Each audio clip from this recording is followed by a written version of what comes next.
I'm glad that the next poet, I would like to call him an ally because of some of the poems he's done here on this stage under the same theme over the years. But most importantly, he is a poet from Kenya. I call him our Kenyan brother as part of Spoken Word Rwanda, and he's been with us for, how long has it been? 6 years? Roughly 6 years. And he used to come in with a very, very talented crew back in the day. I guess they just all, split up, but he's still in Rwanda and he still comes to Spoken Word, and it's always an honor to have him on our stage. Last year he did a poem about the situation of gender-based violence in Nairobi in Kenya, and it was very moving. So I'm just so honored that this year, same time, he's come back and he's willing to share with us. So let's give a big, big round of applause for Desmond. And at Spoken Word, we give applause from when they leave the chair to when they get to the stage. So until he gets here, let's give him some love. How are you? How are you? Why are we sounding like we are dead, man?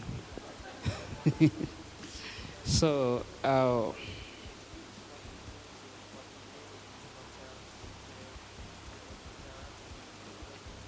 grief.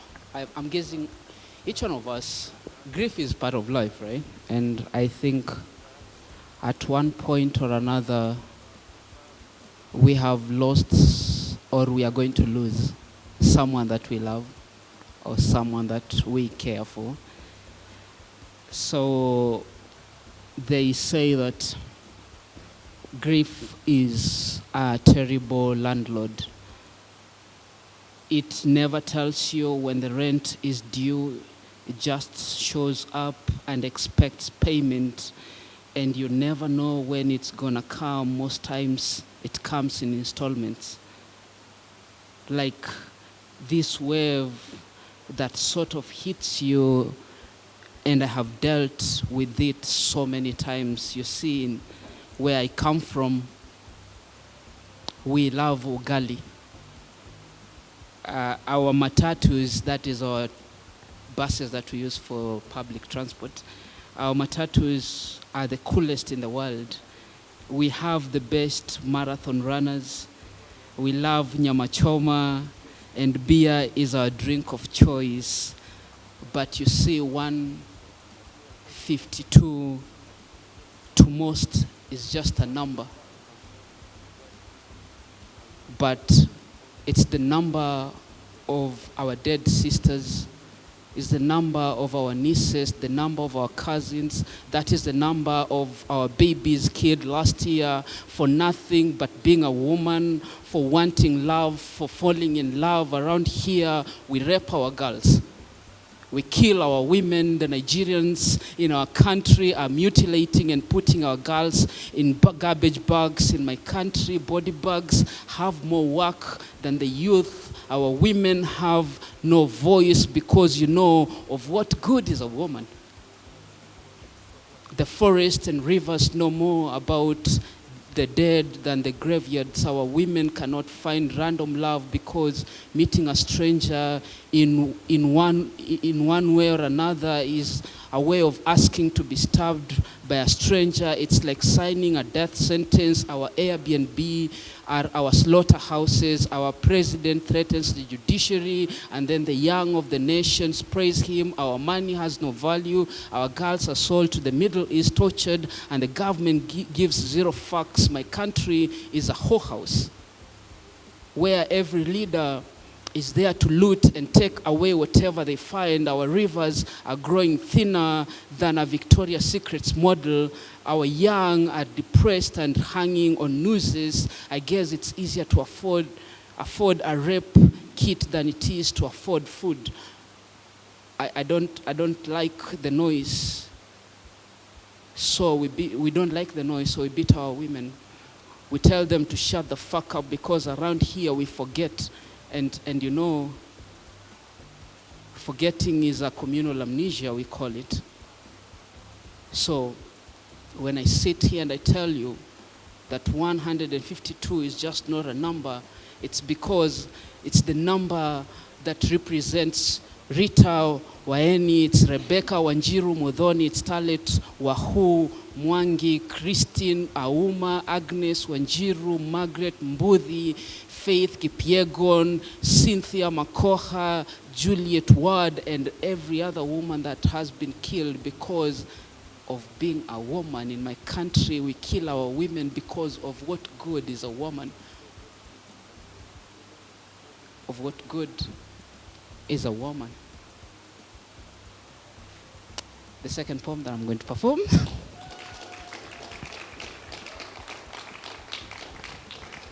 So in 2012, I was having a group of friends of mine that we're doing poetry with, and one of my friends is called Rudy, wrote this poem. So part of it is actually my assertions. Majority of it is from Rudy, but I just feel like it's a poem that needs to be performed during this period. So it's called A Poem for Ashley. You see, I've got a friend named Ashley.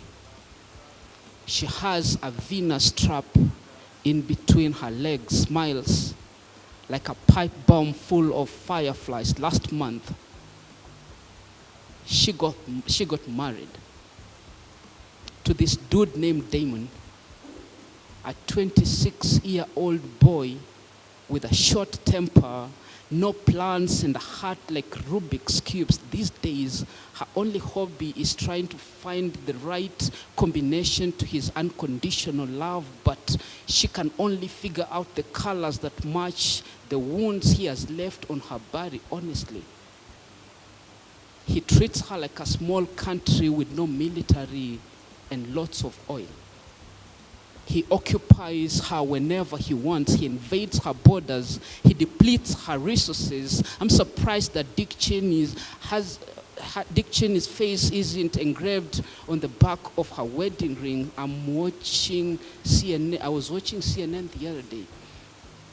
And then I came to a conclusion that Ashley and Iraq actually have the exact same thing. They were both attacked for no reason, both blamed for things they haven't done, both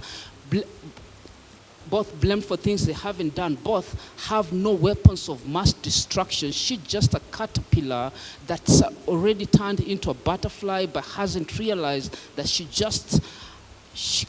can spread her wings and live, hasn't realized that a relationship between a dragon and a unicorn is destined for failure. I fear that she has to read her bruises like instructions. You see, the first time that he put his hands on her, she came to my door with leopard spots, and I watched her tears fall like the value of an American dollar. She collapsed in my arms as if she were a building with a belly full of explosives, and I held her crumbling like an urban city. You see, that night she pulled her planet from the solar system. She placed it in the center of my hands, hoping that I can make her world beautiful again. I know everything that she wanted to ask me, but instead I offered her a basket full of advice, and I put her eyes on backward so she can look inside of herself to find the answers. But if I could, I would have pulled the question marks out of her spine and then used them to choke the life out of her insecurities. But that night, we were just candles melting down to our wicks, and I inhaled the smoke from her burning soul like her spirit was made of nicotine. I took her emotions, I tied them around my arms until there was a bumper traffic inside of my veins. I injected her tears into my bloodstream. That night, I swallowed her story, and she made me promise to keep it safe in the confines of my stomach. But now, I'm shoving this poem down the avenues of my throat, throwing up her secrets like gang signs. Ashley, if you can hear me, I am sorry, but this silence is killing me, and I'm afraid that it's gonna kill you too. Thank you. Yeah. Just as a side note, it's so unfortunate that actually you're still talking about gender-based violence, you know.